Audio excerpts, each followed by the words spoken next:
but I was a product of the TV generation, and I probably have more better attention span than a lot of kids now. But back in the day, I didn't, and I think my folks were kind of like, well, we'll just wait. Maybe it's just a phase. And then I was 11. Hey, can I get a guitar? And it was basically birthdays and birthdays and Christmas were the times I got gifts.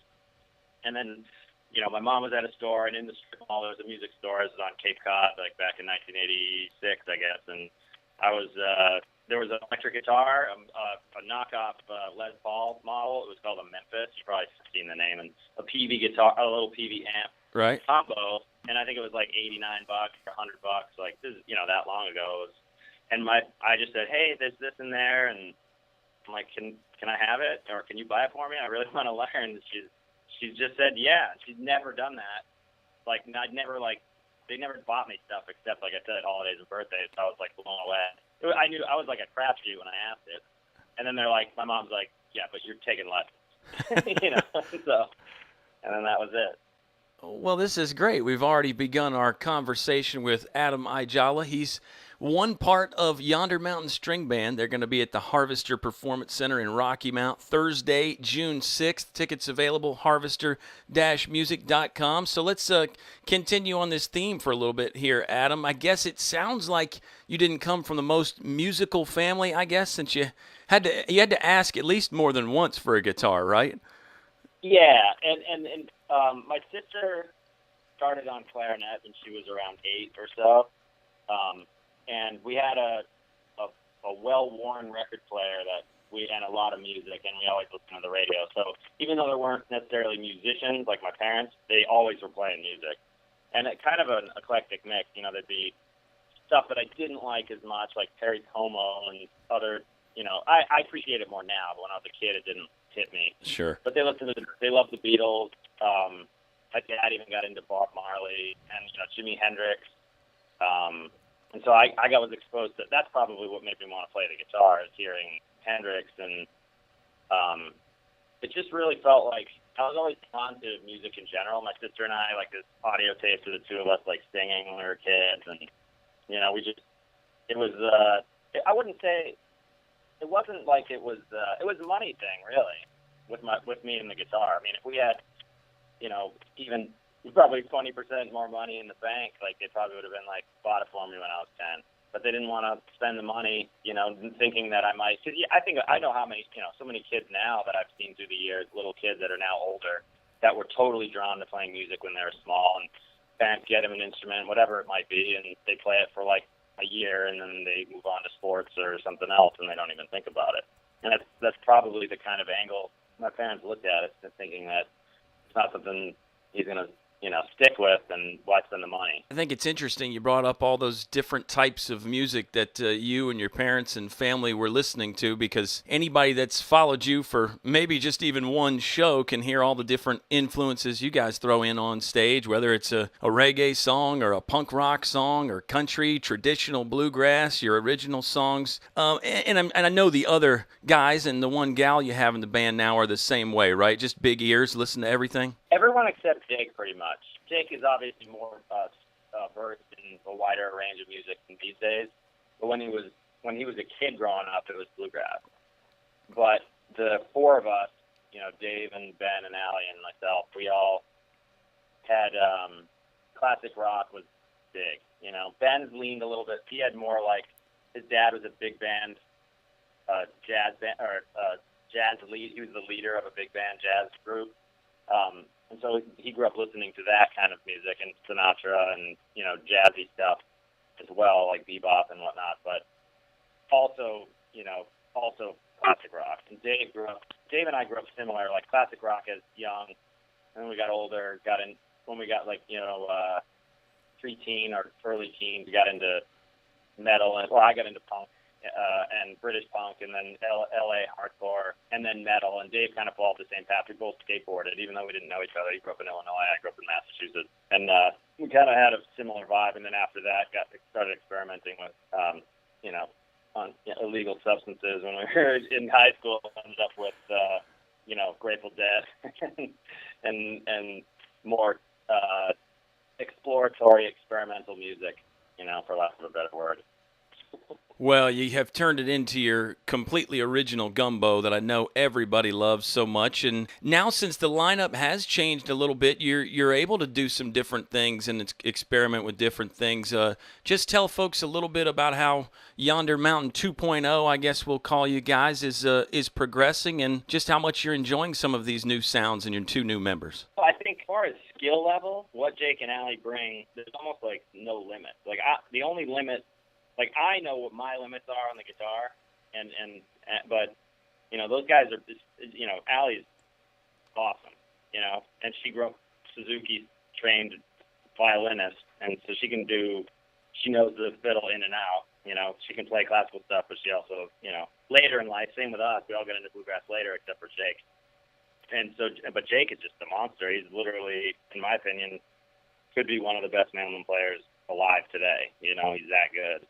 And so with those two, coupled with Dave, Ben, and I writing, it opens up a lot of avenues. And since day one, we've always kind of, like you mentioned earlier, we kind of touched on our personal musical influences throughout our lives.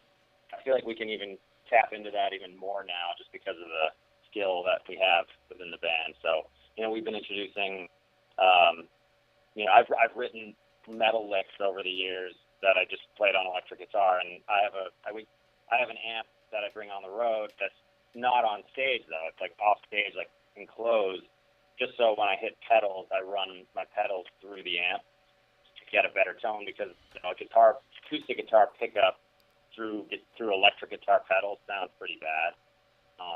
You can mess with it and sort of get. I even tried like an amp modeler for a while, like one of those pods. And I really feel like it sounds a lot more like an electric guitar. But anyway, that's kind of an off sidetrack. But we've been able to experiment with that. We've even written, punk type songs, and we're even thinking about doing an EP of like some heavier stuff just for fun, as well as working on a new record. We actually just did some recording a couple weeks ago. We're gonna probably do a couple EPs, and in the process, we're working on a more cohesive full album. But just for lack of having content in the last couple of years, we kind of want to get some stuff done. Yeah. But I don't know. I was going to ask you about new projects in the works. So you sort of answered that question. Is this a self-produced thing? Are you guys working with somebody or maybe more than one somebody on this next album? Well, the Black Sheep and Love Ain't Love are the two that we've done with Allie and Jake. And they, we just passed the 5-year mark. In April, first show was end of June, so we've almost come up on 5 years. We started working on the record in May of 2014, before they were even in the band, technically.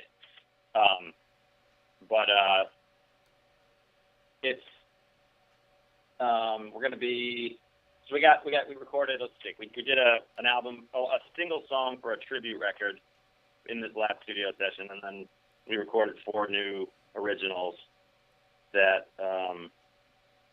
I'm not sure where they're going to end up. We just feel like whenever we get free time, we get together. Actually, to answer your question, the engineer on both those albums and helping us with this new project is John McVeigh, and he's local. He's not from Colorado, but he lives locally, and he's become a really good friend. And I've learned a lot. I'm learning to be a musical engineer to some degree. I mean, I have my own gear and I have a little studio set up in my house, and he's taught me a lot. So as far as a producer, no, but he is kind of a producer. I feel like any good engineer has that producer mentality, and they all seem to, at least the ones we've worked with over the years.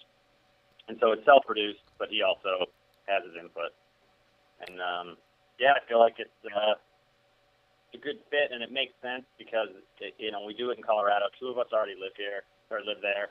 I can house 3 of the folks, like Jake and Allie and Ben can all stay at my place. I got enough bedrooms, so we save money, and then we work. John's building his own studio. He just bought a new place, and it's awesome. It was almost done for this last session, but it wasn't done in time. We ended up recording at E-Town at Nick Forrester's studio, which was awesome. I mean, we love going there, so that was fun. But yeah, I mean, it's just makes sense as far as, from a money perspective, and also it's like you feel at home too. And John's great. we get along really well, and I'm looking forward to getting more stuff done. I was actually just talking to Jake before this call about scheduling. You know, he has his solo stuff, so he books a lot of stuff when Yonder's not doing stuff. So we're trying to figure out a window where we can work on some more recordings. I think we found 4 days in September that's going to work. So we're chatting with Adam Aijala from Yonder Mountain String Band. They're going to be at the Harvester Performance Center in Rocky Mount Thursday, June 6th.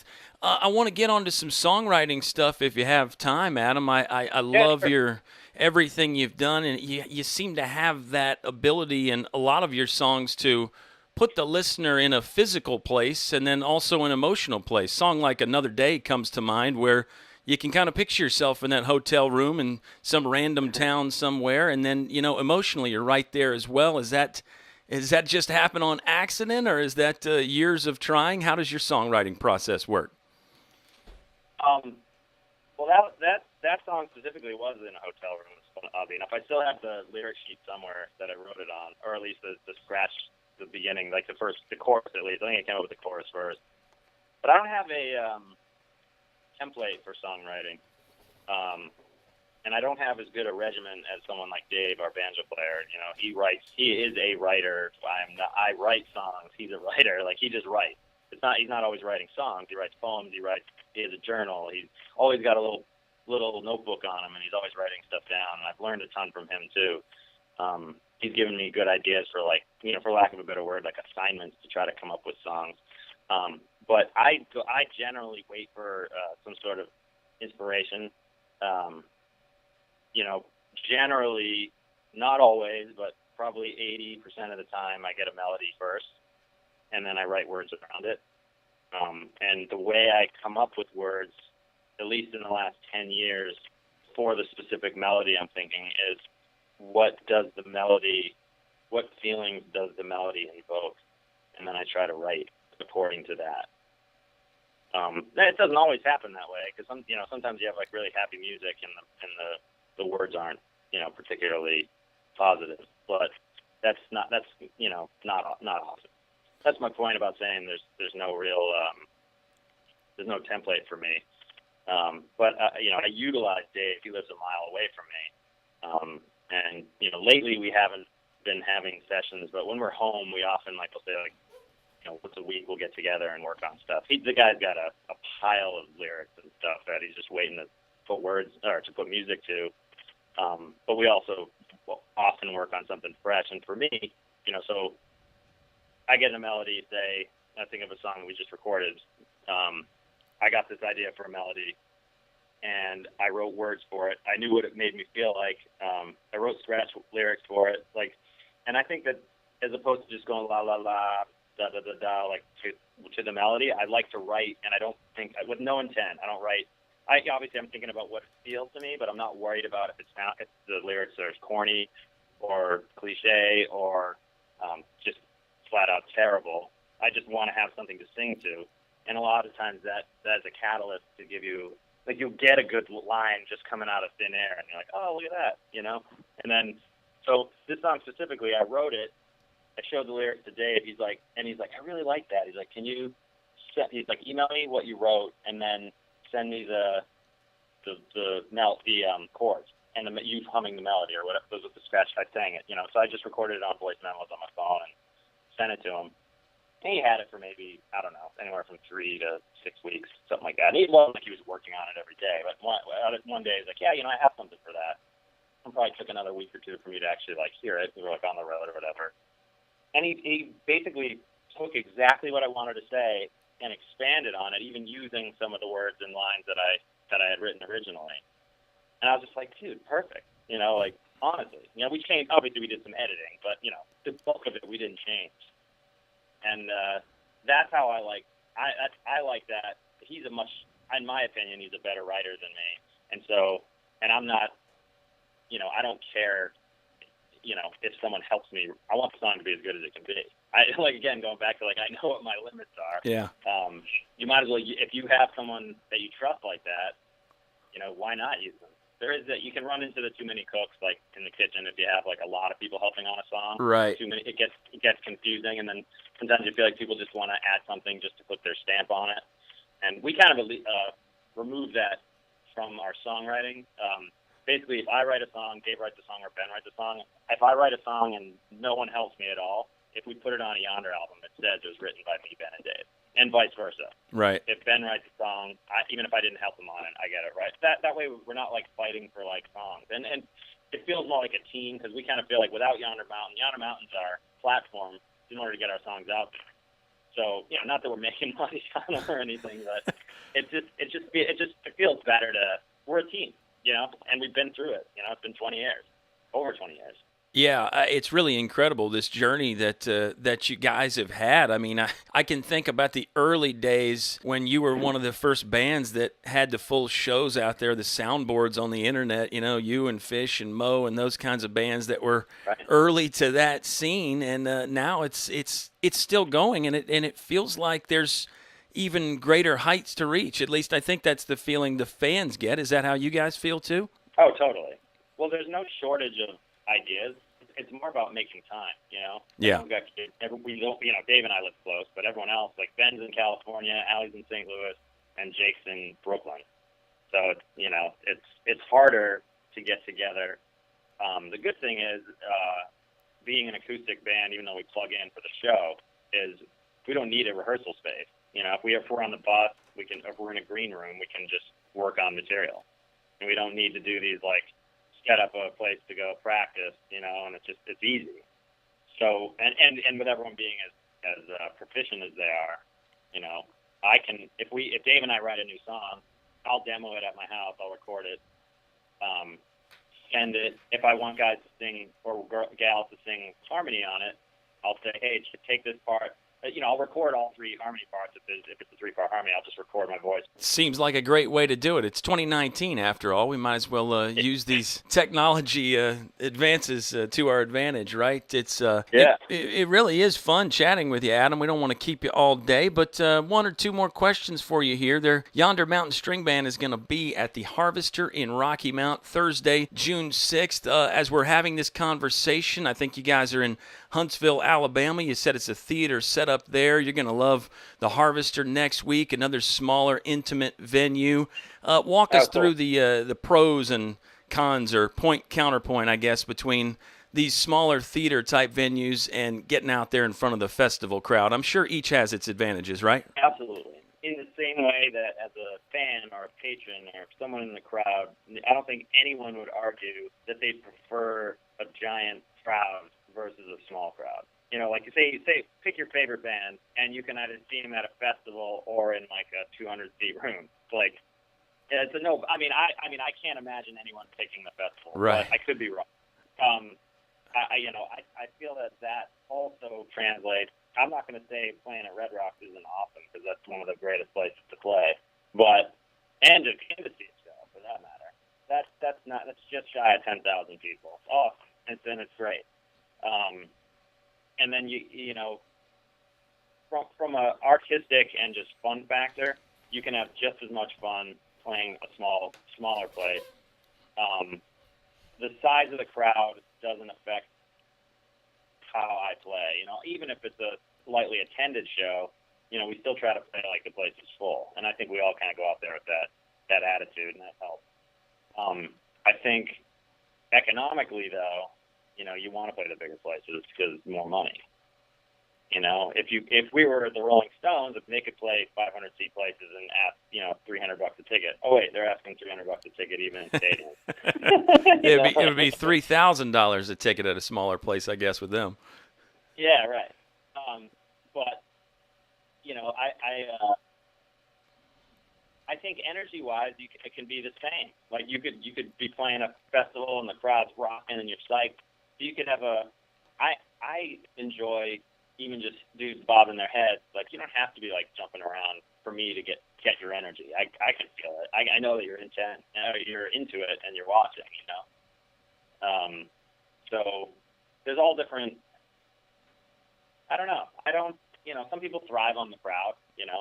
Artists. I know a lot of people that they get off on that, and I'd be lying to say I don't like a crowd that is enjoying us. That's just dumb, But we, I just, the energy is palpable at a lot of our shows, and it's much appreciated. You know, they give, we give, they give back, and it's cyclical, you know. So I think that pretty much sums up the difference of the two, wouldn't you say? Yeah, I think so. Well, I'll tell you again, Thursday at the Harvester in Rocky Mount, Yonder Mountain String Band. And Adam, I will say this: you're coming to a bluegrass hotbed here in the mountains of Central Virginia, the foothills, anyway. Do you guys think about those aspects when you go to places like, hey, this is sort of a bluegrass hotbed here. We're not far from where Ralph Stanley and the guys helped originate this stuff. Maybe we need to play more straight ahead bluegrass, or is that not a conversation that happens? I think it's a conversation.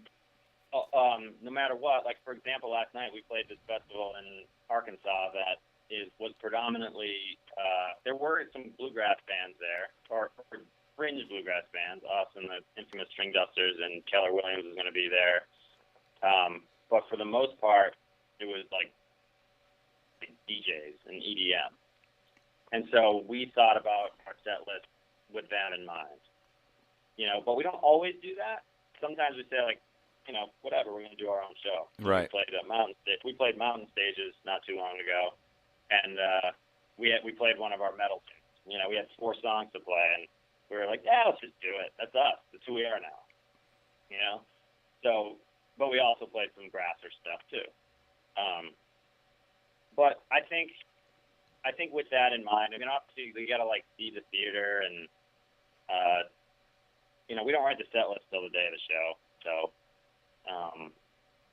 I'm sure it's definitely a conversation. We don't always adhere to what we think. You know, sometimes I'm sure we'll probably play. I don't know if we'll play more bluegrass songs, but we might. I don't know.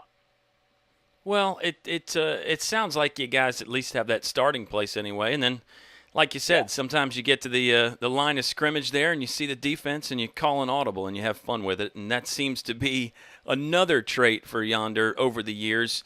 It looks like you're having fun on stage, and I don't know how you can fake it. If you're faking it, you guys are doing a really good job. I'll say that.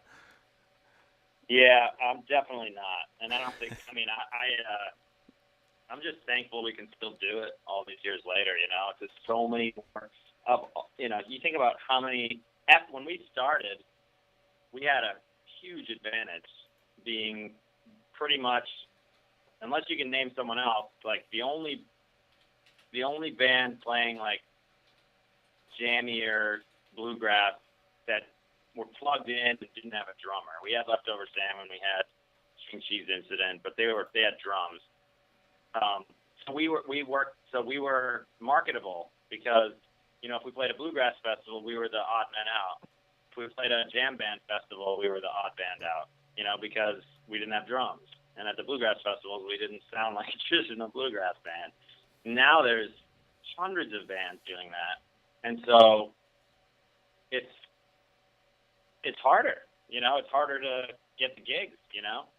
So I feel, but the fact that we can still do it is, you know, I feel like extremely fortunate, especially with the, you know, personnel change and everything. And like, I feel better about this band today than I've ever felt. You know, I feel like it's the best it's ever been. Yeah, I think, I don't know, I can't speak for all your fans because I'm just one guy, obviously, but I don't know, it seems like the people I talk to, everybody's saying the same thing, and I think if you asked them would they have thought that before the lineup change, they probably would have said no, but then once they see you guys live, everybody seems to be on board and say, yeah, this is it, this is even better. And I don't know, maybe we shouldn't even use the word better. It's its own. It's different. It stands on its own merit, though. I know that. At Yonder Mountain String Band is going to be at the Harvester in Rocky Mount this Thursday, June 6th. There's still a few tickets available. Adam, this has been a lot of fun. Is the website still just yondermountain.com, or have we changed that over the years? Okay. No, that's it. Good.